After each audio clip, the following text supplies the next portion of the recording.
এই তান্ত্রিকটি গ্রামের সব মহিলার সৌন্দর্য কেড়ে নিয়ে আজও যুবক হয়ে আছে এবং আজ তার নজর পড়েছে গ্রামের সবচেয়ে সুন্দর মেয়ে রেখার ওপর।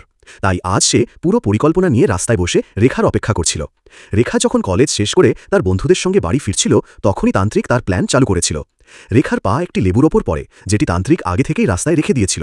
রেখা যখন আশেপাশে তাকায়, তখন তার চোখ পড়ে তান্ত্রিকটির ওপর, যে এক দৃষ্টিতে শুধু তাকিয়েছিল রেখার দিকে। রেখা কিছু না বলেই চুপচাপ সেখান থেকে চলে যায়। তার চলে যাওয়ার পর তান্ত্রিক সেই লেবুটা নিয়ে সন্ধ্যায় তন্ত্র সাধনা শুরু করে। সেই লেবুর মাধ্যমে সে রেখাকে ডাকার চেষ্টা করতে থাকে। রেখা যখন ঘুমিয়েছিল, হঠাৎ করে একটি আত্মা তার ঘরে আসে। আত্মাটি বলে, রেখা, আমার সাথে চলো। বলেই সে রেখার চুল ধরে টানতে শুরু করে। কিন্তু ঠিক তখনই তার দাদির ডাক শোনা যায়, রেখা, মা, এক গ্লাস পানি দে। দাদির গলা শুনে সঙ্গে সঙ্গেই আত্মাটি রেখাকে ছেড়ে দেয় এবং হাওয়া হয়ে যায়। রেখা ভয়ে ঘেমে উঠে বসে পড়ে। সে বুঝতেই পারছিল না এটা কি স্বপ্ন ছিল না সত্যি। পরের দিন রেখা এক বৃদ্ধ বাবার কাছে যায় এবং তার সঙ্গে ঘটে যাওয়ার সমস্ত কাণ্ড তার কাছে বলে। বাবা তখন রেখার সমস্যার সমাধান করার চেষ্টা করে। এই সময় তান্ত্রিকের পূজা ব্যর্থ হয়ে যায়।